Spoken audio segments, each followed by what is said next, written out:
वो कहते हैं कि getting old is inevitable but feeling old is optional. जो यंग लोग हैं उनमें एजिंग, क्योंकि उनकी भी एज बढ़ रही है, और जो 60 प्लस के हमारे सीनियर जो लोग हैं उनकी भी एज बढ़ रही है, उन दोनों की जो एजिंग में क्या फर्क है? 30 साल के बाद हमारे शरीर में 3% से 8% मसल मास लूज होना शुरू हो जाता है एवरी डेकेड। किसी को सीनियर बोलने के लिए वो नंबर क्या है?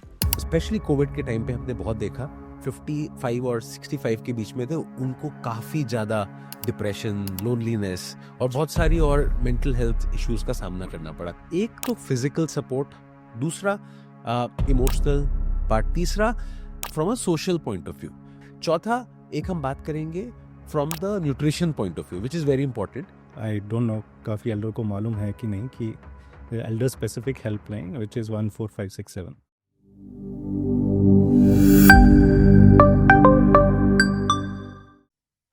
दो 2019 में 60 साल और उनसे बड़े लोग हमारे साथ पूरी दुनिया में 1 बिलियन के आसपास थे।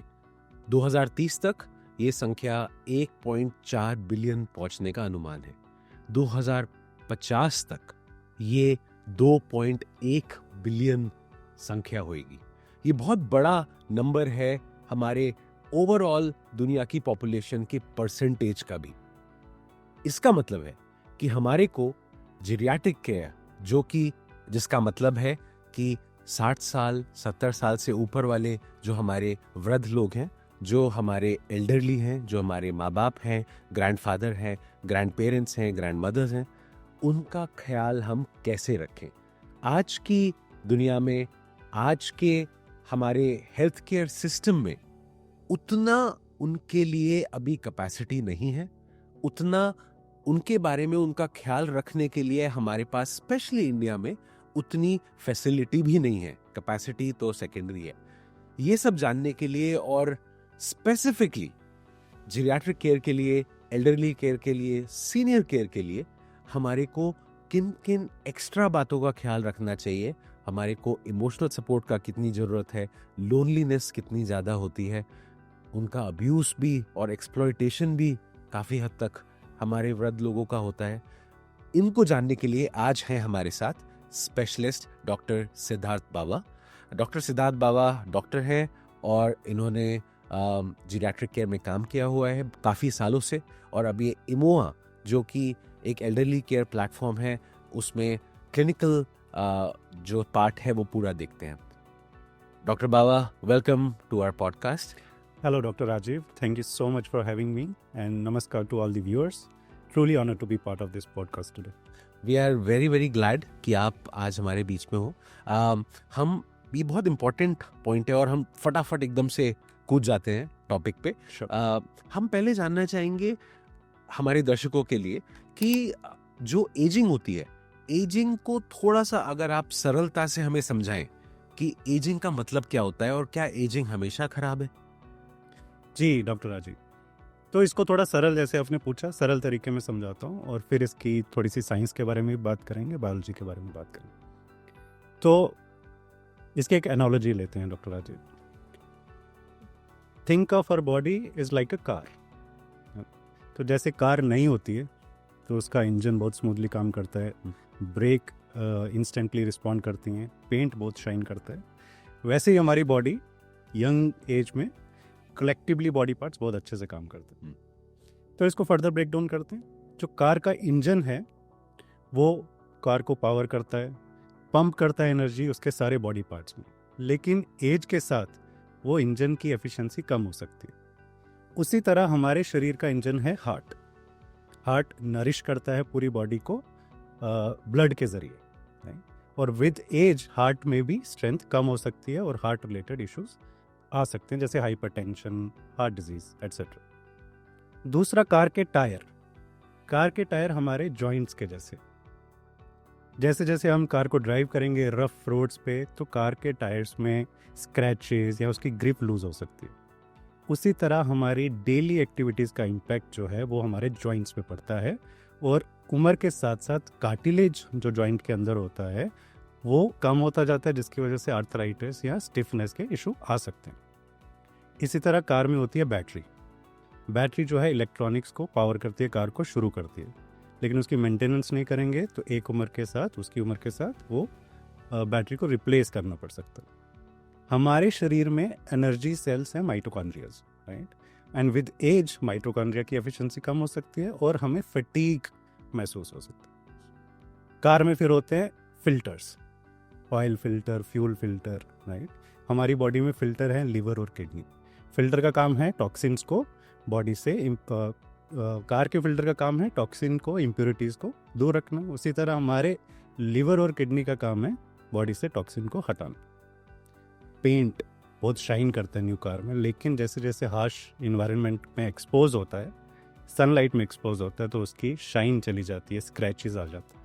उसी तरह हमारी स्किन इतने सालों से सनलाइट को झेल रही है, तो उसमें रिंकल्स, सैगिंग, ड्राइनेस आना आम बात है। तो ये कार के साथ जब आप सोचेंगे तो हमें अपनी बॉडी में भी वैसे ही चेंजेस आने दिखने शुरू हो जाएंगे। कुछ समय बाद कार के डैशबोर्ड में अलार्म्स हमें देखने को मिलते हैं, यानी कि कुछ गड़बड़ कार में हो रही है, और एक अच्छे कार ओनर जो होते हैं वो रेगुलरली उसकी मेंटेनेंस कराने ले जाते हैं। उसी तरह हमारी बॉडी भी विद एज कुछ साइंस हमें थ्रो करती है, जैसे फटीग है, अनएक्सप्लेन्ड एक्स हैं, वेट लॉस है, खाने भूख कम लग रही है, नींद ठीक से नहीं आ रही। तो एक अच्छे अपनी बॉडी के ओनर के तहत हमें भी अपनी बॉडी को रेगुलर मेंटेनेंस करवानी चाहिए। अब डॉक्टर राजीव, दिल्ली एनसीआर में पेट्रोल कार को 15 साल में रिटायर करते हैं, डीजल कार को 10 साल में रिटायर करते हैं। लेकिन क्या इसका मतलब ये है कि 10 साल के बाद ये कार अब हमें पॉइंट ए से पॉइंट बी नहीं ले जा सकती? अगर हम कार की अच्छे से मेंटेनेंस कर रहे हैं तो हम उसको सालों साल फिर भी चला सकते हैं। उसी तरह हमारे सोसाइटी में 60 साल के बाद हम रिटायर कर दे रहे हैं एल्डर्स को, तो उसके बाद क्या हमारी एक्सपेक्टेशन या उनकी एक्सपेक्टेशन बॉडी से कम हो जाएंगी?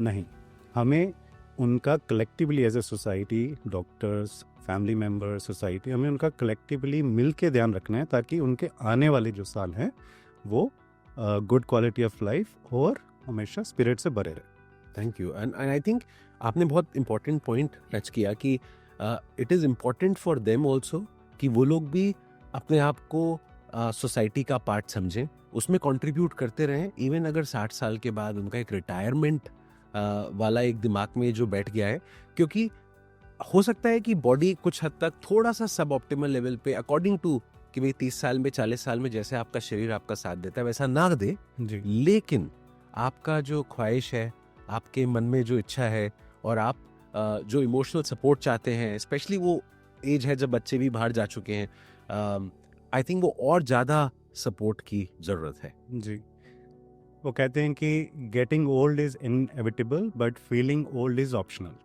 राइट। सो बहुत ज़रूरी है कि सबसे पहले हम एजिंग की साइंस को समझें, राइट, कि एजिंग में हमारे शरीर में सेलुलर लेवल पे क्या हो रहा है और फिर ब्रॉडली ऑर्गन सिस्टम लेवल पे क्या हो रहा है, राइट। तो मैं थोड़ा सा फिजियोलॉजी की बात करता हूँ। तो age is just not about getting wrinkles और grey hair. Dr. Rajiv, you know it's a complex biological process, right? Core of it is driven by two main mechanisms. दो main शरीर के अंदर mechanism हो रहे हैं. One is genetic programming and second is accumulated cellular damage. So genetic programming क्या है, right? हम सबको पता है कि हमारे cells have a limited capacity to divide. Something in science we call Hayflick's limit. And it is governed by a structure called telomeres. So telomeres क्या होते हैं? These are protective caps at the end of our chromosomes. So every time a cell divides, the length of telomeres shortens till the time it reaches where it cannot divide anymore. We call it a state of senescence. अब इसके बाद cell is metabolically active, but it cannot further redivide, and it produces harmful molecules. That's one part of it. With age, during our normal metabolic process, जैसे हम बात कर रहे हैं, सांस ले रहे हैं, खाना खा रहे हैं, सो रहे हैं, तो बॉडी के अंदर इन मेटाबॉलिक प्रोसेसेस में कुछ बाई प्रोडक्ट्स पैदा हो रहे हैं, जिनको हम रिएक्टिव ऑक्सीजन स्पीशीज कहते हैं, जिसमें फ्री रेडिकल्स आर इंक्लूडेड। आज के समय में PR agencies free radicals, antioxidant, इन सब पे बहुत बात करते हैं। सब खाने के products are full of antioxidants working against free radicals. So I think we should also understand, जो हमारे एल्डर्स हैं, जो नॉन मेडिकल लोग हैं, उनको समझना चाहिए कि ये है क्या चीज़। So free radicals is like party crashers. ये अनस्टेबल मॉलिक्यूल होते हैं जिनमें एक इलेक्ट्रॉन की कमी होती है और वेरी रिएक्टिव, और ये चिंगारी की तरह होते हैं जो घर को जला सकते हैं। तो बॉडी में ये नॉर्मल मेटाबॉलिक प्रोसेस में पैदा होते हैं। इसके against we have super heroes in the body, जिनको हम एंटीऑक्सीडेंट्स कहते हैं। सो एंटीऑक्सीडेंट्स बहुत सेल्फलेस मॉलिक्यूल्स हैं जो जेनरसली अपना इलेक्ट्रॉन इनको दे देते हैं, and in the process they don't get unstable. So वो फायर एक्सटिंग्विशर का काम करते हैं कि फ्री रेडिकल जहाँ पे ज़्यादा हो रहे हैं उनको ख़त्म कर देते हैं। ठीक है, लेकिन हमारा lifestyle, external factors and internal factors. External factors जैसे हम दिल्ली गुड़गांव में रह रहे हैं तो यहाँ पोल्यूशन है, यूवी रेज हैं, हमारा लाइफस्टाइल है, खाने में अडल्ट्रेशन है। सो इन वजहों से इन दोनों फ्री रेडिकल्स और एंटीऑक्सीडेंट्स का बैलेंस बिगड़ जाता है, और जब फ्री रेडिकल ज़्यादा होते हैं तो हमारे शरीर में ऑक्सीडेटिव स्ट्रेस पैदा होता है, जिसकी वजह से हमारे सेलुलर कंपोनेंट्स जैसे डीएनए, प्रोटीन, सेल वॉल, इनमें डैमेज होता है, और ओवर टाइम वो सेल सर्वाइव नहीं कर पाता। तो ये उसका फिजियोलॉजी। ठीक है, तो इसमें मैं आपको एक लास्ट क्वेश्चन पूछूंगा कि जो एजिंग है फिर, जैसे आपने बोला कि टेलोमेयर शॉर्टनिंग हो गई, उनका डिवीजन बंद हो गया, जो हमारे दर्शकों के लिए थोड़ा सा टेक्निकल हो सकता है, बट बहुत सरलता से अगर हम बात करें तो जो यंग लोग हैं उनमें एजिंग, क्योंकि उनकी भी एज बढ़ रही है, और जो 60 प्लस के हमारे सीनियर जो लोग हैं उनकी भी एज बढ़ रही है, उन दोनों की जो एजिंग में क्या फ़र्क है? बहुत सिंपल एक सेंटेंस में। जी, देखिए हम सीनियर लोग बोलते हैं, बट किसी को सीनियर बोलने के लिए वो नंबर क्या है ये हमने अपने मन में बना लिया कि 60 साल के बाद हम सीनियर बोलेंगे, या विदेशों में 65 साल के बाद सीनियर बोलते हैं। ये नंबर कहाँ से आया, इसके पीछे इंटरेस्टिंग स्टोरी है। जर्मनी फर्स्ट कंट्री थी जिन्होंने रिटायरमेंट पॉलिसी शुरू किया था। तो उन्होंने 65 का नंबर लिया था कि इसके बाद हम जो भी प्रोग्राम्स हैं वो स्टार्ट करेंगे। फिर यूएस ने इन लेट 90s उन्होंने शुरू किया कि मेडिकेयर क्लेम्स जो हैं वो 65 एंड अबव को देना शुरू करेंगे। सो एक परसेप्शन बनता गया कि 65 साल के बाद लोगों की ज़रूरतें बदल गई हैं, और डेवलपिंग कंट्रीज़ में 60 साल के बाद लोगों की ज़रूरतें सडनली बदल जाती हैं। लेकिन ऐसा कोई नंबर नहीं है कि आज आप 50 के और कल से आप 30 जैसा फील नहीं कर सकते। एजिंग जो है कंटिन्यूस प्रोसेस है, राइट फ्रॉम दी बर्थ हमारे शरीर जो है towards ageing, and at the end senescence की तरफ बढ़ रहा है। डॉक्टर अजीब, 30 साल के बाद हमारे शरीर में 3% से 8% मसल मास लूज होना शुरू हो जाता है एवरी डेकेड, राइट। फीमेल में ज़्यादा होता है, मेल में कम रहता है ड्यू टू हार्मोन्स। और इसकी कमी की वजह से एक कंडीशन होती है जिसको हम सार्कोपीनिया कहते हैं, जो 50 साल की उम्र के बाद हमें ज़्यादा फील होना शुरू होती है, क्योंकि हमारे रोज़मर्रा के जो काम है, सीढ़ियाँ चढ़ना या घर के अपनी एडियल एक्टिविटीज़ करना, उनमें हमें डिफ़िकल्टी महसूस होना शुरू होती है। It started at the age after 30 years, right. उसके बाद हमारे शरीर की जो आर्टरीज़ हैं इनमें स्टिफनेस बढ़ना शुरू होती है, जिसको हम आर्टेरियोस्क्लेरोसिस कहते हैं, जिसकी वजह से हमारा ब्लड प्रेशर बढ़ना शुरू हो जाता है ओवर डेकेड्स। और वी रियलाइज आफ्टर 50 or 60 generally that we start to notice कि there is a incline, a spike in the blood pressure, right? And that leads to further cardiovascular issues, right? इसी तरह हमारी immune system भी weak होता जाता है after the age of 30. So there is another rule that after the age of 30 there is 1% decline in the body organ system. The research says that. तो immune system की weakness की वजह से, इम्यूनोसेनेसेंस की वजह से हमारी बॉडी ज़्यादा प्रोन हो जाती है इन्फेक्शंस को, जो हमें एल्डरली 50-60 साल के बाद लोगों में देखने को मिलती है in the form of pneumonia और अदर वायरल इन्फेक्शंस। फिर हमारे जॉइंट्स, तो 30-40 साल की उम्र में अगर हम अपने जॉइंट्स का ख्याल नहीं रखेंगे तो उनका वेयर एंड टियर, जैसे मैं पहले एग्जांपल दे रहा था, होना शुरू हो जाता है। और वो wear and tear normal ageing का प्रोसेस है, लेकिन अगर सडनली आपको सुबह उठते ही जॉइंट्स में स्टिफनेस होना शुरू हो जाए, कुछ कदम चलने पे आप थक जाएं, दर्द शुरू हो जाए, तो वो फिर एबनॉर्मल हेल्थ प्रॉब्लम का हिस्सा बन जाते हैं। तो हर एक बॉडी आर्गन में इस तरह से 30 के बाद कुछ डिक्लाइन आना शुरू हो जाता है। मेरे को आपसे पता लगा कि एक तो फिजिकल सपोर्ट सिस्टम जो है, क्योंकि हमारी बॉडी जब एज कर रही है तो मसल मास कम हो रहा है और जनरली फिजिकल एक्टिविटी को बरकरार रखने के लिए ज़रूरत है हम फिजिकल पार्ट पे ध्यान दें। दूसरा इमोशनल पार्ट पे ज़्यादा ध्यान दें, क्योंकि आपने बोला कि 60 साल और 65 साल पे सडनली सोचते हैं कि स्विच ऑफ हो जाएगा, बट ऐसे होता नहीं है और बिल्कुल ठीक बात है।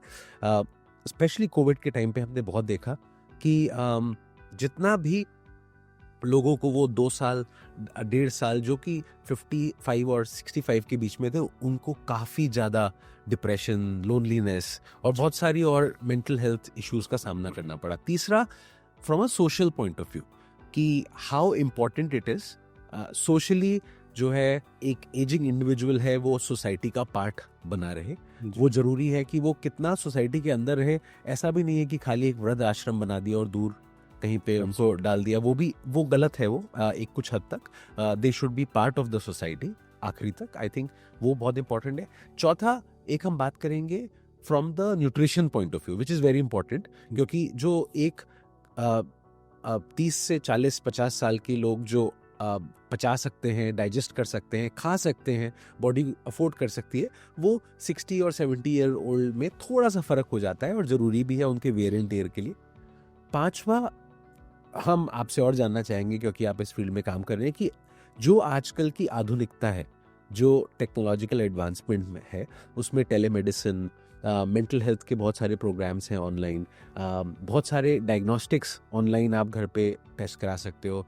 ये सब में हम थोड़ा सा जानेंगे कि जीरियाट्रिक केयर में, सीनियर केयर में कितना ज़्यादा इनका लाभ लोग ले रहे हैं और एज एन इंडस्ट्री कितना कुछ सपोर्ट हो रहा है, और आप भी क्या कुछ देख रहे हैं, जैसे एक एडल्ट प्रूफिंग बोलते हैं, या घर पे क्या क्या चेंजेस आपकी टीम कर रही है, या फिर जनरली ओवरऑल हमें करना चाहिए। तो एक इस तरीके से हम इसको आगे फॉरवर्ड करेंगे और आखिरी में एक बार टच करेंगे थोड़ा सा, अगर आप दर्शा पाएँ कि सरकार सीनियर केयर पे क्या क्या स्टेप्स ले रही है और क्या क्या मेजर्स आ रहे हैं। ठीक है, तो पहला फिजिकल। तो फिजिकल एस्पेक्ट में हाउ इज़ इट डिफरेंट, क्या करना चाहिए, मसल मास को कितना बरकरार रखना चाहिए, कितना और अच्छा करना चाहिए। एक मेडिसिन में जब हम देखते थे तो अगर कोई कूल्हे की हड्डी या हिप बोन अगर टूट जाती है, या फीमर का अगर फ्रैक्चर होता है, तो अगर वो 65-70 साल की उम्र पे हुआ है, इट इज़ ऑलमोस्ट कि वो इंसान जब उस टाइम पे इम्प्लांट वगैरह कम होते थे, कम लगते थे, तो ऑलमोस्ट पक्का था कि वो उसी से उसकी डेथ होएगी। ये तो हमारा फिक्स्ड होता था कि वो या तो एम्बुलाई हो जाएगा, या फिर जो है वो बिकॉज वो मसल मास है, लेटे लेटे बेड सोर्स, कुछ ना कुछ that will become the reason of his death और पासिंग अवे। तो मैं आपसे जानना चाहूँगा, आज इंडस्ट्री में पहला फिजिकल फिटनेस पे कैसे ध्यान दे 60 उम्र के ऊपर, और उनको क्या क्या करना चाहिए? क्या ये मिथ है या फैक्ट है कि 60 साल के बाद एक्सरसाइज कम कर देनी चाहिए, ध्यान कम दीजिए, या उल्टा है? जो मुझे पता है, बट हम आपसे सुनना चाहेंगे। बिल्कुल ये मिथ है, राइट। और ये मिथ एल्डर्स को सबसे ज़्यादा समझने की ज़रूरत है, क्योंकि जब हम एक्सरसाइज की बात करते हैं तो काफ़ी सारे एल्डर्स के दिमाग में जो पिक्चर आती है वो है इंटेंस जिमिंग सेशंस या फिर रनिंग मैराथन्स, जो वो 30s-40s में करते रहें। But in elderly, physical activity is less about moving like a Usain Bolt, but more moving like a happy tortoise, slow, steady and consistent, right? क्यों ज़रूरी है? जैसे हम शुरू में बोले थे, muscle mass, and muscle mass for all the elders is the key to live happily and have a good quality of life for many years. We have to maintain that. So muscle mass strengthening या muscle mass gaining जो physical activity कराती है, it makes our life easier in terms of doing daily activities, घर के काम, बाहर के काम, सीढ़ियाँ चढ़ना उतरना। दूसरा, फिजिकल एक्टिविटीज़ से आप क्रॉनिक डिजीज़ का रिस्क काफ़ी हद तक कम कर देते हैं। फॉर एग्जाम्पल, जो बहुत सारी प्रेवलेंट डिजीज़ हैं like diabetes, heart diseases and certain cancers as well. And doctor Rajiv, cherry on the top, researches से that 150 minutes of moderate intensity exercise, which in a week, which comes about 30 minutes in a day for 5 days, can increase our lifespan by 4.5 years. So imagine getting to live 4.5 years more by just taking your dog for a walk or by just dancing on your old Bollywood songs, right? So that's why it's very very important. तो ये I think एक point मैं इस पे emphasise करूंगा, 30 minute 5 दिन एक हफ्ते में, तो आप 2 दिन की छुट्टी भी ले सकते हैं, लेकिन अगर आप 5 दिन नागा कर रहे हैं तो ये बहुत गलत है। ये आप अपनी जिंदगी के 4.5 साल कम कर रहे हैं, और अच्छे 4.5 साल, ये नहीं कि बिस्तर पे लेटे हुए, बट आपके एक्टिव हैप्पी, आपके फैमिली के साथ, आपके चहेते लोगों के साथ आप 4.5 साल कम कर रहे हैं।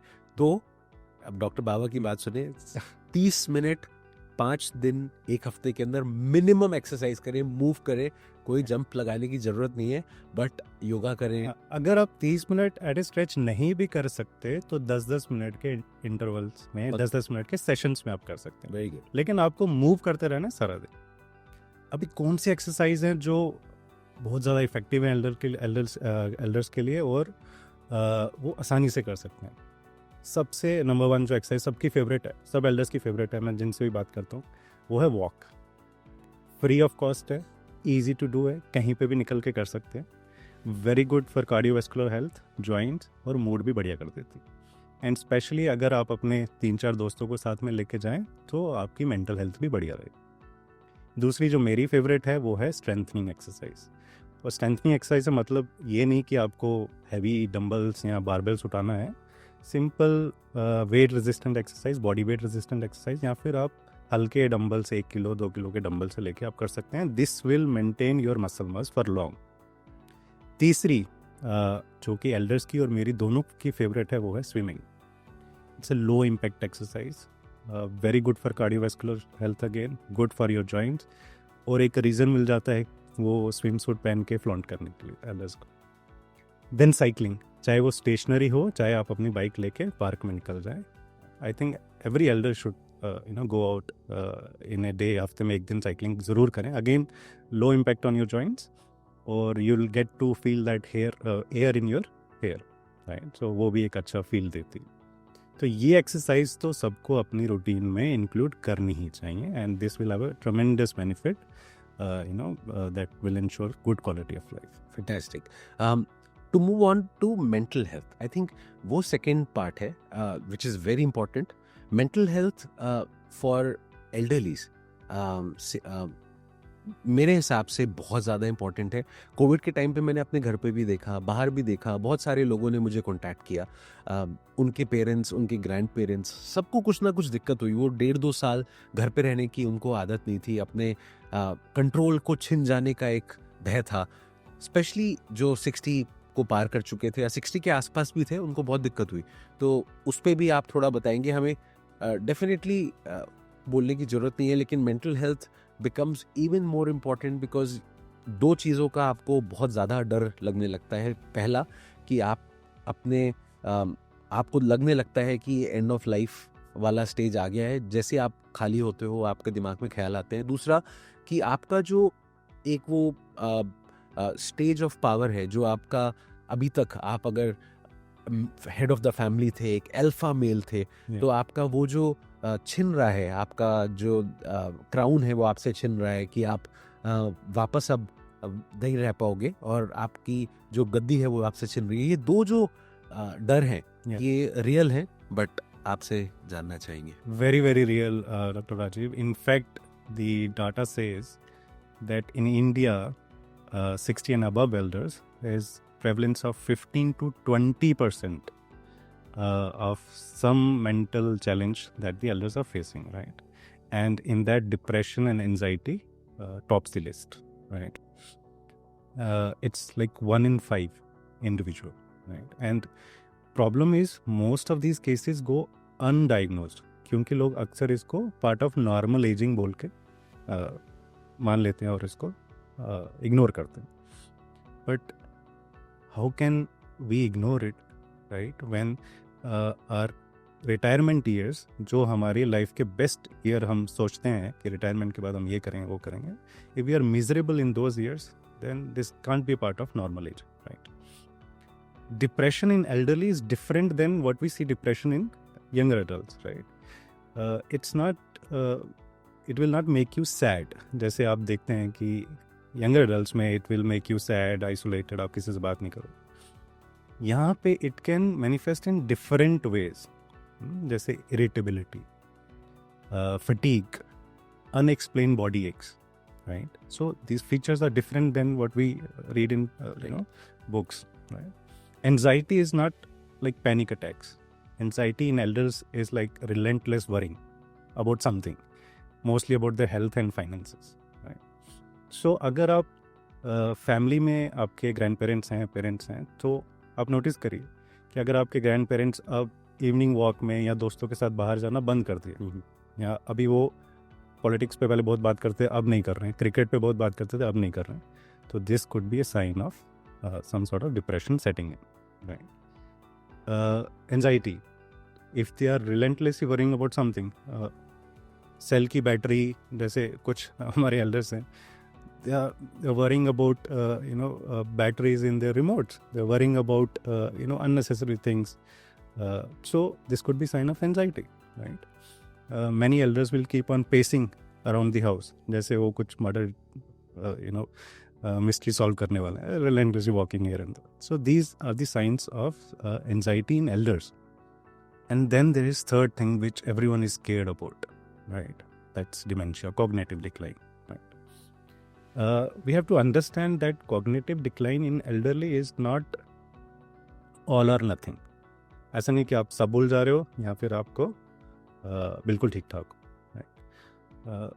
When I forget where I have kept my glasses is different if I forget what glasses are meant for, right? So we have to understand the difference, and it's such a prevalent issue. 55 million people worldwide suffer from dementia, and this will triple by 2050, right? So we have to look for signs of dementia in our parents, grandparents, right?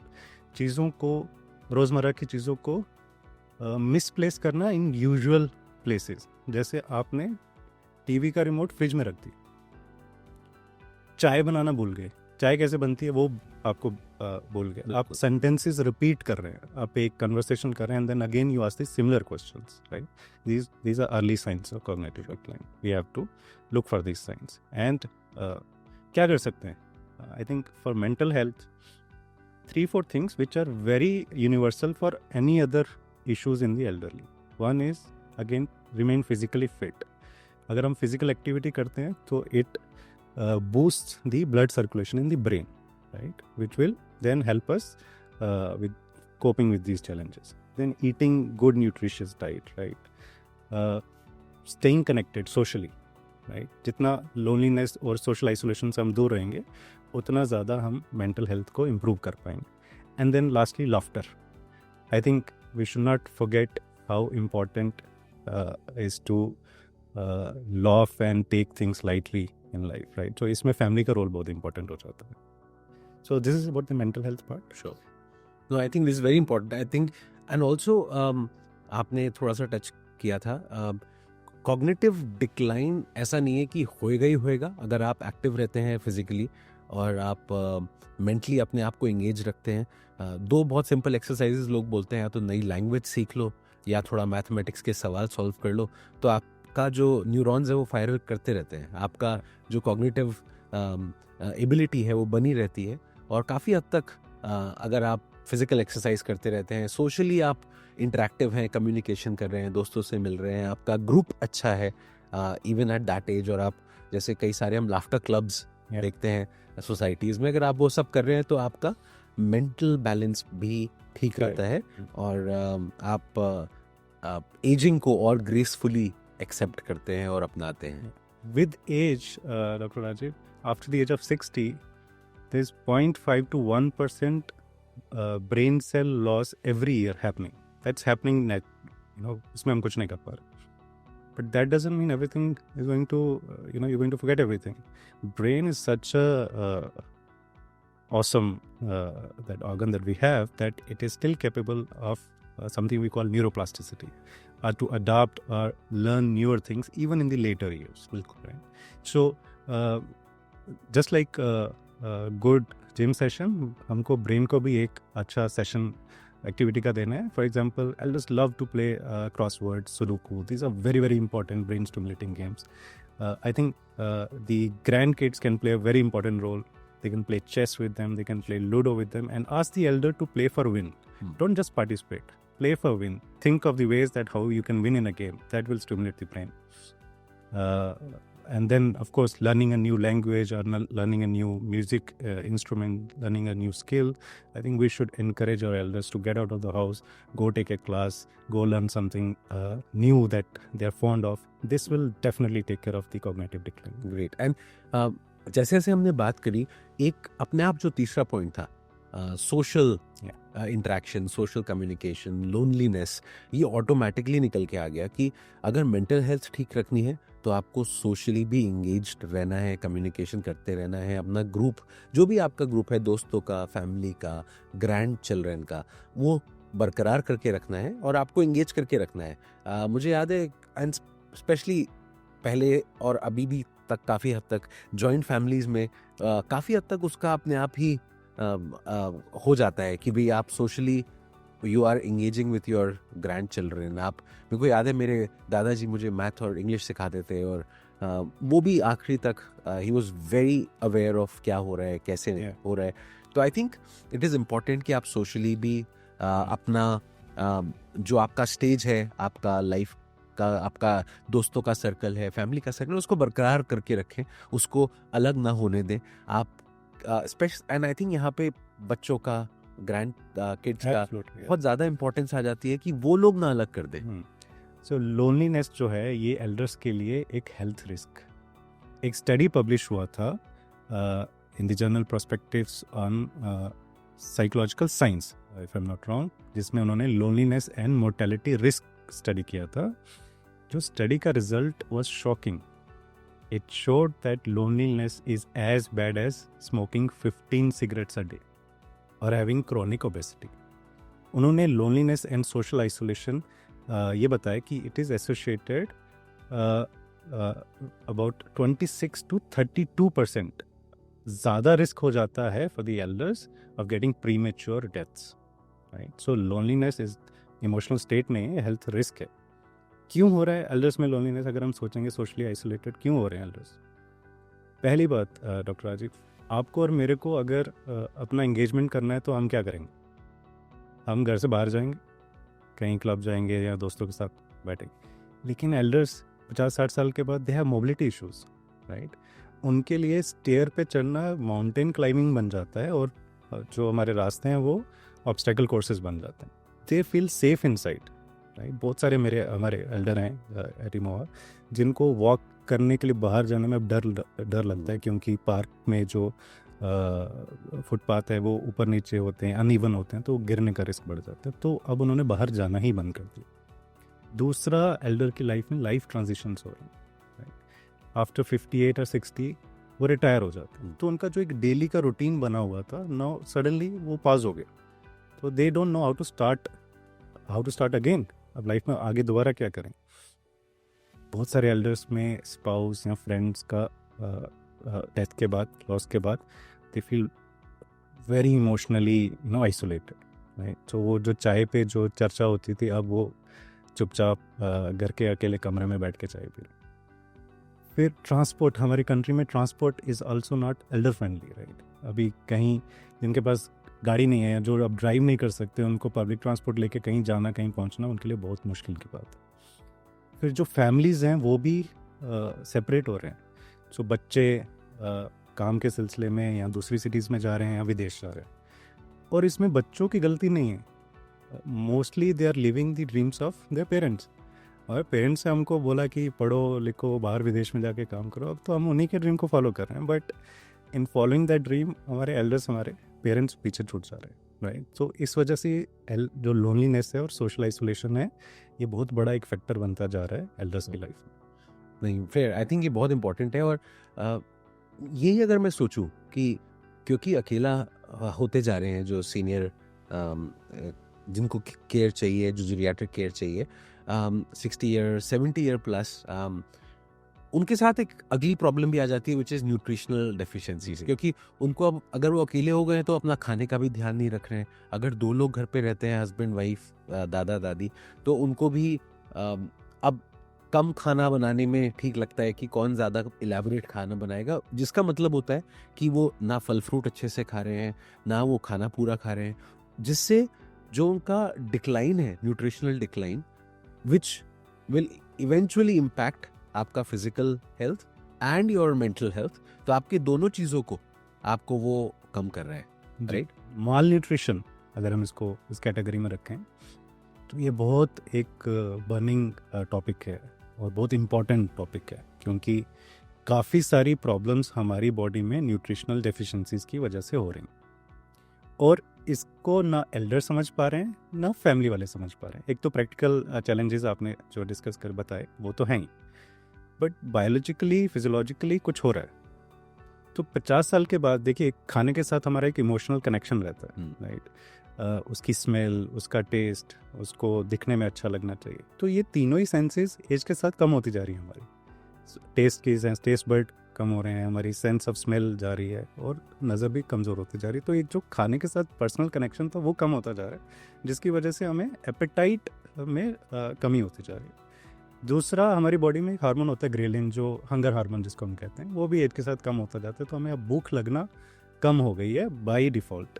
तो एक तो उस वजह से apatite कम हो गई, खाने की क्वांटिटी कम हो रही। दूसरा, हमारे पेट में जैसे खाना अंदर जाएगा तो एक स्टमक में जो एसिड बनता है which is responsible for absorption of B12, iron, calcium, वो एसिड प्रोडक्शन कम हो जाती है, राइट? हाइपोक्लोरहाइड्रिया जिसको कहते हैं।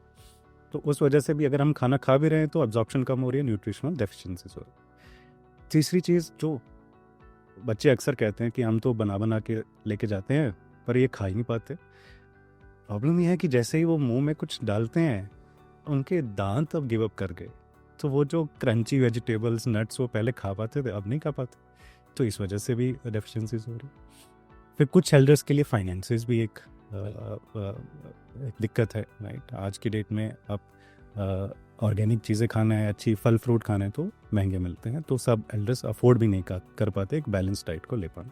तो इन सारी वजहों से ये प्रॉब्लम, जो न्यूट्रिशन वाली प्रॉब्लम है, ये बहुत बड़ी इम्पैक्टफुल प्रॉब्लम बन रही है। अब देखिए अक्सर जिनका हम असेसमेंट करते हैं इमोहा में, जैसे हमारे पास कोई एल्डर आते हैं तो हम उनका एक कम्प्रिहेंसिव असेसमेंट करते हैं, राइट? जिसमें न्यूट्रिशनल असेसमेंट होता है and mostly the elders fall undernourished category and mostly we see there are lot of deficiencies in terms of iron, haemoglobin गिर गया है, कैल्शियम कम है, विटामिन डी कम है, B12 कम है, जिसकी वजह से उनको joint x, fatigue, sleep disturbance, ये सारी प्रॉब्लम्स एक साथ उनको धीरे धीरे होना शुरू हो जाती है।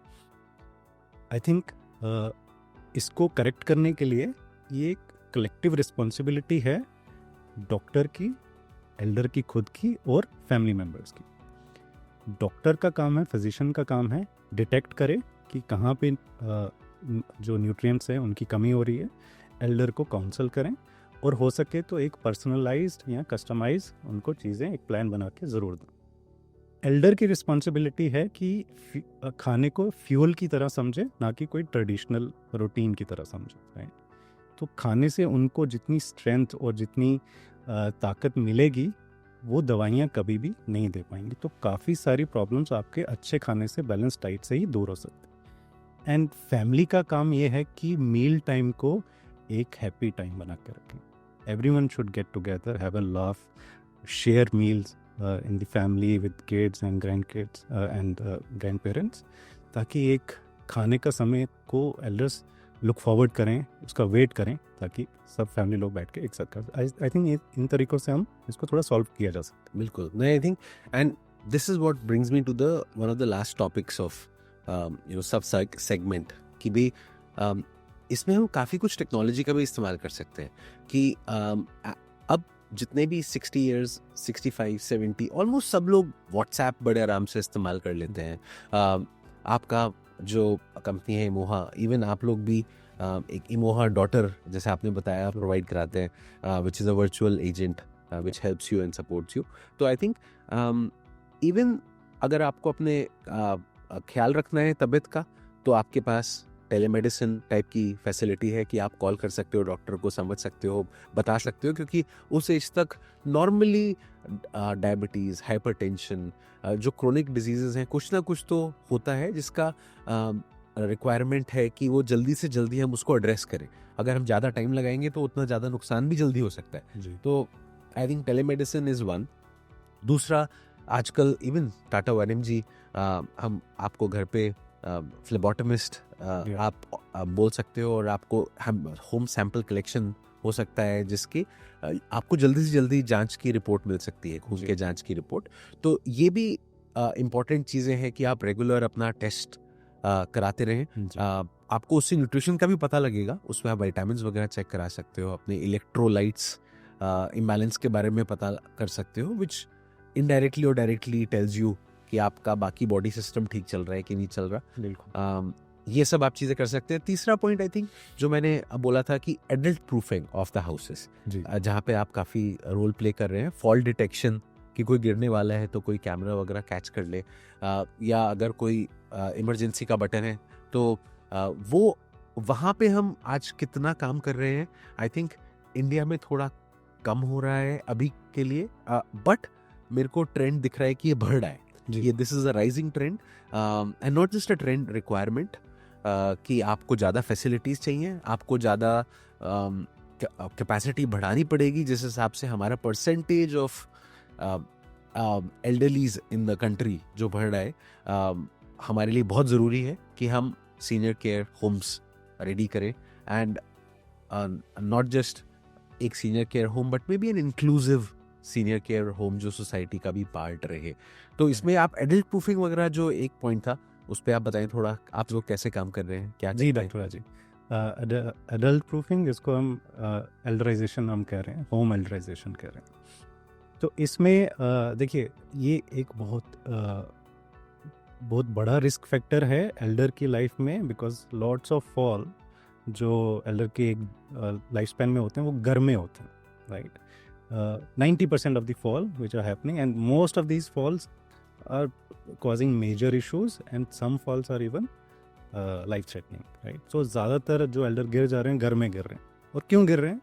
एक तो कोई मेडिकल इशू की वजह से गिर सकते हैं, दूसरा ज़्यादातर फॉल जो हो रहे हैं वो घर के फर्नीचर के लेआउट या फिर घर में फॉल होने की जो का रिस्क फैक्टर है वो ज़्यादा होने की वजह से हो रहा है। तो इसलिए बहुत ज़रूरी हो जाता है कि आप ना केवल एल्डर की हेल्थ बॉडी में देखें, बल्कि आप उनके घर में जाके भी उसको सेव करें। तो एज ए प्रोसेस हमारी टीम जो है वो घर जाती है, they check out each and every corner of the house, living room, bedroom, washrooms, which are very important.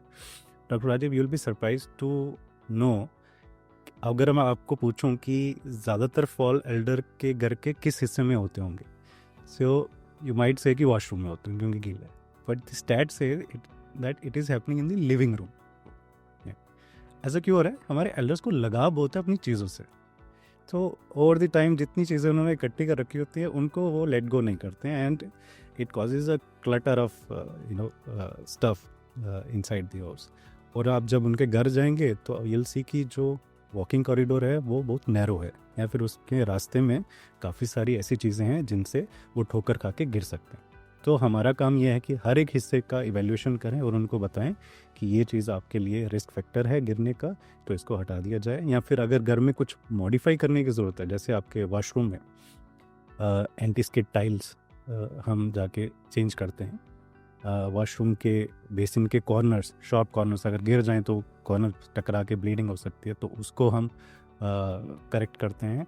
Seat की हाइट, टॉयलेट सीट की हाइट को एडजस्ट करना बहुत मुश्किल है। काफ़ी सारे एल्डर एक बार बैठ जाते हैं तो उठते हैं तो ऑर्थोस्टैटिक हाइपरटेंशन की वजह से गिर जाते हैं, तो उस सीट की हाइट को अप्रोप्रिएटली एक हाइट पे लेके आना, और फिर उसके साथ में साइड रेल्स लगवाना बहुत ज़रूरी। ऐसे ही साइड रेल्स शॉवर एरिया में भी होने चाहिए। तो ये सारी मॉडिफिकेशन, घर में अंदर जो रग्स हैं वो तो जानलेवा चीज़, बिल्कुल कालीन रग्स आपके घर में है तो उसको आप प्लीज़ हटा दीजिए। क्या होता है कि विद एज हमारी जो स्टेप की हाइट है वो छोटी होती जाती है, राइट। 50-60 की उम्र के आप लोगों को देखेंगे जब वो चलते हैं तो अब उनका पैर ज़मीन से उतना नहीं उठ रहा है, तो अगर ज़मीन पे कोई कालीन होगा, रग होगा, तो उसमें पैर फंसने के चांसेस हैं और गिरने के चांसेस, तो हम उनको वो सारी चीज़ें हटवाते हैं। दूसरा आपने जिक्र किया था टेक्नोलॉजी का। मुझे लगता है कि टेलीमेडिसिन का जन्म एल्डर्स के लिए ही हुआ है, राइट। अभी एक स्टडी मैं पढ़ रहा था, उसमें उन्होंने बताया कि देयर इज़ अ स्टेगनेंसी, अब लोगों का जो अप्रोच है टुवर्ड्स टेलीमेडिसिन वो कम होता जा रहा है, लेकिन इन सीनियर केयर और जीरियाट्रिक केयर ये बढ़ता जा रहा है। इमेजिन डॉक्टर राजीव, आप आज की डेट में किसी भी बड़े हॉस्पिटल की ओपीडी में चले जाइए, चाहे वो किसी भी स्पेशलिटी के डॉक्टर होंगे, तो उनकी लॉबी में एट ए टाइम 50 लोग बैठे होते हैं, और उसमें कोई एल्डर लाइन अलग से नहीं है, कोई दूसरों अडल्ट यंग अडल्ट की लाइन अलग से नहीं, एल्डर भी उसी क्यू में बैठे हुए हैं और उसमें 50 लोग अलग बैठे। अब एक इंटरनल मेडिसिन डॉक्टर के वेटिंग एरिया में एल्डर गए हैं बीपी का इलाज कराने, और उसी वेटिंग एरिया में कोई निमोनिया वाला पेशेंट भी बैठा है, कोई इन्फेक्शन वाला पेशेंट भी बैठा है। तो क्या ये एल्डर डिज़र्व करता है अपने आप को इस रिस्क को एक्सपोज करना? सो आई थिंक काफ़ी सारी क्रॉनिक इश्यूज हैं जो over the phone, over the video call, जिसमें टेस्ट आप घर पे, जैसे आपने बोला कि Tata 1mg has this facility, जो लोग अवेल कर सकते हैं कि घर पे आके फ्लेबोटमिस्ट सैंपल लेके चला जाता है, ऑनलाइन रिजल्ट आ जाते हैं, तो डॉक्टर वीडियो कॉल पे 1-on-1 कंसल्ट करके काफ़ी सारी क्रॉनिक इश्यूज़ को घर पे ही मैनेज किया जा सकता है। I think and they love it. 80% of seniors want health care at home, nobody wants to go to hospital, और हॉस्पिटल जाना एक टास्क है। एल्डर एक तो खुद नहीं जा पा रहे अकेले, तो जो फैमिली वाले हैं, बेटे हैं बेटी, उनको छुट्टी लेना है काम से, तो वहाँ पे भी एक वर्कफोर्स का कमी हो रही है, उनको छुट्टी लेके पूरा दिन की टास्क है वो, तो आप अभी आप इतनी लंबी लंबी क्यूज़ हैं, तो आधे के दिन की छुट्टी लेके नहीं जा पाते। So it's a big task. I think technology has a very very important role to play in solving these issues for the elders. Then in technology में ही आज की डेट में हमारे पास ऐसे डिवाइसेस हैं जो कंटिन्यूस मॉनिटरिंग कर सकते हैं।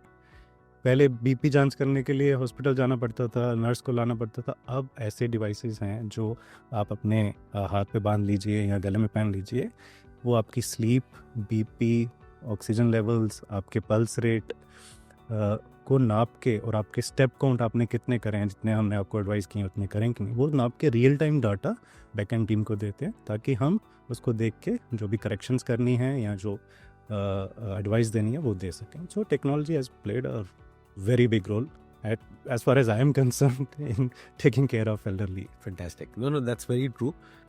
एक बात और, हम काफ़ी कॉमनली देखते हैं कि एल्डर्स में इमरजेंसीज एकदम से जानलेवा बन जाती हैं।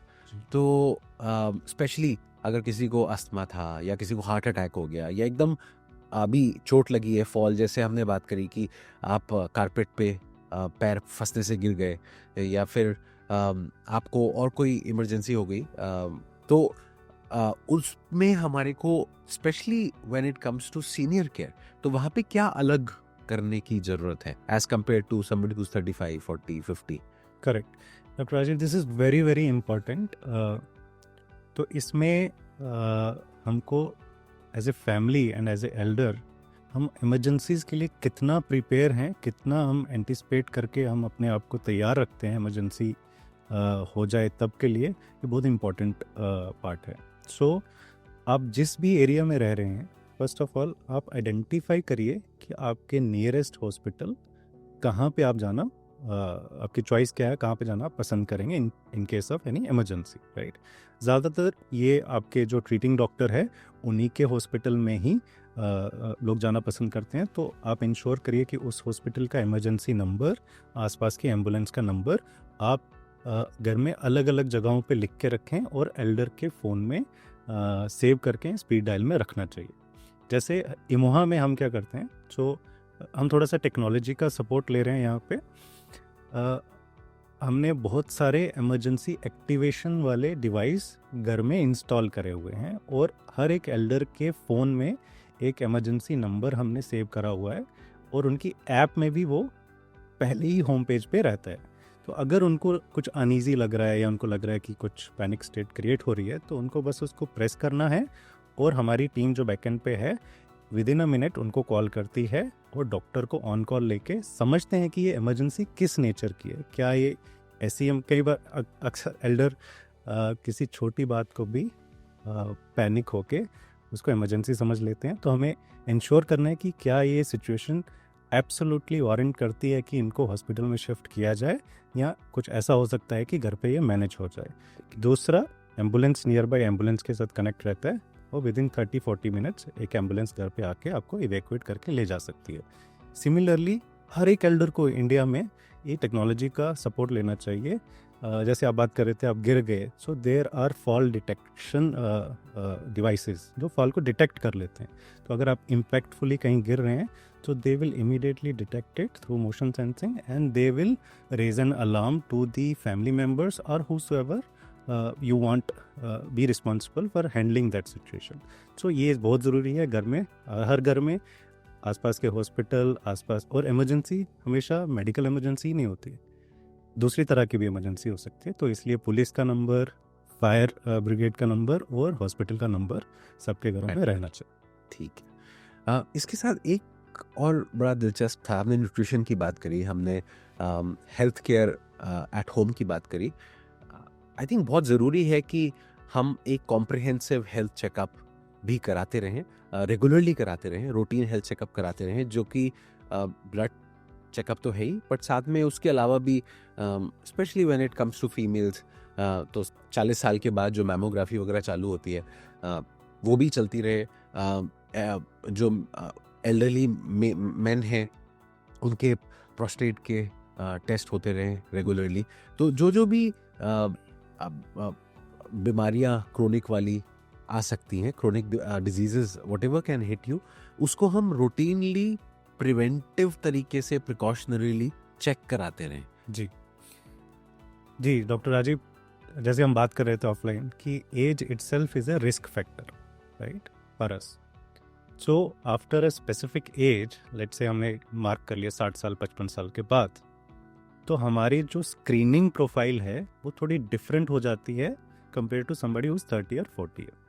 तो हम जो स्क्रीन कर रहे हैं एल्डर्स को, वो कर रहे हैं उनकी फिजिकल हेल्थ पे, उनकी मेडिकल हेल्थ पे, जिसमें डिजीज़ एंड दूसरे पैरामीटर हम आइडेंटिफाई करते हैं, और तीसरा उनका मेंटल हेल्थ पे and also nutritional, right. So medical health में तो जो बेसिक टेस्ट मैंने देखे हैं आपकी वेबसाइट पे भी, एल्डर फ्रेंडली प्रोफाइल्स हैं, एल्डर स्पेसिफिक प्रोफाइल्स है रेदर, जिसमें एक ऑर्गन सिस्टम एग्जामिनेशन, इवैल्यूएशन, और जो रिस्क जैसे जैसे एज के साथ बढ़ता है, कार्डियोवैस्कुलर एग्जामिनेशन या फिर कैंसर मार्कर्स जो आप लोग करवाते हैं, वो तो करना ही है साल में एक बार।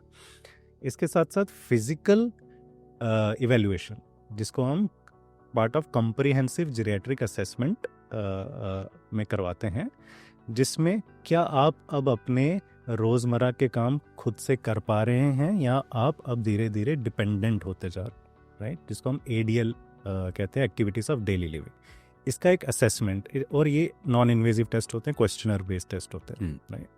दूसरा, आज की डेट में ADL से ही काम नहीं चलेगा, हमें instrumental activities of daily living भी जानना है। इसका मतलब कि क्या मेरे एल्डर फ़ोन चला पा रहे हैं, क्योंकि फ़ोन एक एसेंशियल गैजेट हो गया है, चाहे आपको कनेक्ट रहना है अपनी फैमिली वालों के साथ या फिर इमरजेंसी एक्टिवेट करना है। क्या आप हमारे एल्डर्स इंडिपेंडेंटली अपना शॉपिंग, अपना ट्रांसपोर्ट खुद से अरेंज कर सकते हैं? तो ये भी एक इवैल्यूएशन का पार्ट है for all the senior citizens.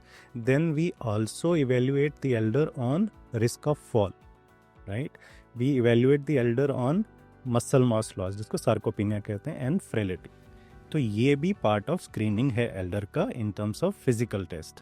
Then mental evaluation, 4 Ds को हमें इवैल्यूएट करना है: depression, dementia, cognitive decline and delirium.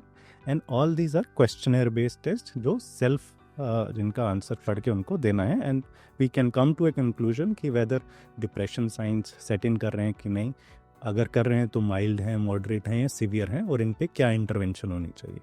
And then of course nutritional assessment, जिसमें हम पता करने की कोशिश करते हैं कि एल्डर के शरीर में कुछ माल न्यूट्रिशन या अंडर नरिशमेंट के फीचर्स तो नज़र तो नहीं आ रहे। And then of course your all the blood test and scan. So ये सारा ही मिलके कॉम्प्रिहेंसिव जीरियाट्रिक असेसमेंट बनता है, जो हर एक एल्डर को हर साल करवाना चाहिए, so that we can ensure कि नॉट ओनली उनकी क्रॉनिक इश्यूज काबू में रहें, बल्कि वो क्वालिटी ऑफ लाइफ को एंजॉय कर पाए। लास्टली अब इंडिया में पॉलिसी लेवल पे क्या क्या चेंजेस हो रहे हैं? मैं कई सारे फोरम्स का पार्ट हूँ और रहता रहा हूँ, तो उसमें काफ़ी कुछ हम देख रहे हैं कि सरकार काफ़ी अलॉट कर रही है, काफ़ी ग्रांट्स भी खोल रही है, काफ़ी सपोर्ट प्रोवाइड करा रही है कि हम अपना जो हमारा इंफ्रास्ट्रक्चर है for senior care, for elderly care, for geriatric care बढ़ जाए, कि हम जब तक 2050 पहुँचे हैं, 2030 पहुँचे, तब तक हमारे पास इनफ कैपेसिटी होनी चाहिए। और स्पेशली जैसे जैसे हमने बात की कि जो जॉइंट फैमिली से अब न्यूक्लियर फैमिली काफ़ी हो गई हैं फैमिलीज, तो जो बिल्कुल ही हस्बैंड वाइफ अकेले रह रहे हैं, वो लोग एटलीस्ट सरकार का सपोर्ट ले सकें, उनके पास सुविधा पहुंच सके, वो फैसिलिटी तक पहुंच सकें, और दवाइयाँ, physical support, nutritional support, guidance, even अगर सीनियर केयर होम में उनको कुछ समय रखना पड़े तो वो भी, उसके लिए हम एटलीस्ट एज अ सोसाइटी सक्षम बन जाए, ताकि हम उनका फिर आगे ख्याल रख सकें। जी, ऐसे बहुत सारी स्कीम्स हैं जो अभी हमारी सरकार keeping the elders in mind of this country वो चला रहे हैं। There is a elder helpline also. I don't know, काफ़ी एल्डर को मालूम है कि नहीं, कि elder specific helpline which is 14567। उस हेल्पलाइन पे आपको हर तरह की हेल्प मिलेगी 24/7। सो अगर आपको रेस्क्यू हेल्प चाहिए वो भी प्रोवाइड की जाती है, अगर आपको सरकार की स्कीम्स के बारे में जानकारी चाहिए वो भी मिलती है, पेंशन स्कीम्स के बारे में जानकारी चाहिए वो भी मिलती है, ओल्ड एज होम्स की जानकारी चाहिए वो भी मिलती है, रिटायरमेंट पॉलिसीज़ की जानकारी चाहिए वो सब मिलता है वो हेल्पलाइन। इसके साथ सरकार का एक प्रोग्राम है which is called NPHCE, National Program for Healthcare of Senior Elders, something like that. तो जिसके अंदर सरकार का एक कॉन्शियस एफर्ट है कि हमारे जितने भी स्टेट लेवल हॉस्पिटल हैं, डिस्ट्रिक्ट लेवल हॉस्पिटल हैं, प्राइमरी केयर हॉस्पिटल हैं, उनमें एक जीरियाट्रिक सेंटर की सुविधा दी जाए, राइट। और इसमें 30 बेड तक अलॉट करे जाते हैं जो एक सीनियर केयर के लिए रिजर्व रखे जाते हैं, सीनियर एल्डर के लिए रिजर्व रखे जाते हैं। तो इंफ्रास्ट्रक्चर वाइज भी काफ़ी सारे हॉस्पिटल में एक जीरियाट्रिक विंग अलग से बना हुआ है, जिसमें हमारे एल्डर्स जाके डायरेक्टली अपने आप को दिखा सकते हैं, उनको दूसरी जनरल क्यू में खड़े होने की ज़रूरत नहीं है। Then there are other acts also, जैसे हमारा एक maintenance and welfare of parents and senior citizen act है, which mandates that children and जो भी हेयर है उनको मैंडेट किया गया है कि आपको अपने एल्डर्स का बेसिक जिम्मेदारी उठाना है, चाहे उनकी फिजिकल नीड हो, मेंटल सपोर्ट हो, मेडिकल केयर हो, उनकी जिम्मेदारी अगर एल्डर कैपेबल नहीं है खुद से उठाने में तो उनके चिल्ड्रन को उठाना है। और अगर आप ऐसा नहीं कर रहे हैं तो there are penalties set by the government, penalties in terms of fine, monetary fine and penalty in terms of jail time also. So ये सारी ही स्कीम्स और ये सारे ही बेनिफिट्स एल्डर्स के लिए हैं। आई थिंक हमें इसके बारे में ज़्यादा बात करनी चाहिए, एल्डर्स को ज़्यादा ऑनलाइन या हेल्पलाइन नंबर पे जाके पूछना चाहिए। रिसेंटली आयुष्मान भारत स्कीम, प्रधानमंत्री आयुष्मान भारत स्कीम जो सरकार लेके आई है, इसमें 70 साल के ऊपर के लोग जो कि अक्सर इंश्योरेंस से छूट जाते हैं, उनके लिए सरकार ने 5 लाख तक का इंश्योरेंस रखा हुआ है, जिसमें वो किसी भी तरह की मेडिकल हेल्प किसी भी हॉस्पिटल में जाके ले सकते हैं। No, thank you. This is very informative and helpful. I think we've covered most of the points and जो हमने बात करनी थी वो पूरी हो गई है। तो doctor Baba, thank you so much for joining us on this episode. And जो हमें पता लगा और जो हमने बातचीत करी, आई होप हमारे दर्शकों को भी उससे काफ़ी हेल्प मिले। Thank you so much doctor Rajeev to pick this topic and I think हमने आज काफ़ी ऊपरी सतह पे इस पे बात करी है। There is lot left to go much deep that can help elders and hopefully आज की हमारी बात से काफ़ी लोग इंस्पायर हो जाएं to create a more kinder elder inclusive society in India. Thank you so much doctor Baba. दोस्तों, थैंक यू सो मच हमारे साथ बने रहने के लिए। बहुत ज़रूरी है कि हम अपने एल्डरलीज का ख्याल रखें। जैसे हमारी सोसाइटी जानी जाती है कि अफेक्शन, प्यार और जो क्लोजनेस है, लगाव है, एज अ जॉइंट फैमिली काफ़ी शुरू से हमारी ट्रेडिशन में, कल्चर में रहा है। उसे बरकरार रखें। जैसे उन्होंने आपका ख्याल रखा, जैसे पेरेंट्स ने, ग्रैंड पेरेंट्स ने आपका ख्याल रखा, अब समय है कि हम उनका ख्याल रखें। मोर देन एनीथिंग एल्स, जो हमारे आसपास डेवलपमेंट्स हो रही हैं, ताकि हम एल्डरली केयर, जीरियाट्रिक केयर और अच्छे से प्रोवाइड करा सकें, क्योंकि वो एकदम सेम नहीं है, उसमें कुछ कुछ एक्स्ट्रा चीज़ों की ज़रूरत है। जैसे हमने जाना nutrition, social support system, mental health system, physical support system. It is important कि हम उन बातों को ध्यान रखें, जानकार बने। स्पेसिफिक हॉस्पिटल्स जिनमें जीरियाट्रिक केयर की एक्स्ट्रा सपोर्ट है, एक्स्ट्रा वहाँ पे ख्याल रखा जाता है, वहाँ पे भी आप जाएं और पहले से जानें, इससे पहले कि कोई इमरजेंसी हो। जैसे कि हमने बात करी टेलीमेडिसिन के बारे में, होम सैंपल कलेक्शन के बारे में, घर पे दवाइयों को पहुंचाने के बारे में। अगर और भी कोई टॉपिक के बारे में आप जानना चाहते हैं तो हमारे नीचे कमेंट कीजिए, आप हमारे को बताएं। हम उन टॉपिक्स को लेके अगला एपिसोड या और अगले एपिसोड ज़रूर लेके आएंगे। थैंक यू सो मच हमारे साथ बने रहने के लिए। स्वस्थ रहें, सेफ रहें, हेल्दी रहें। Very happy new year to you. और हमारा चैनल सब्सक्राइब करते रहें। Thank you. डॉक्टर राजीव है।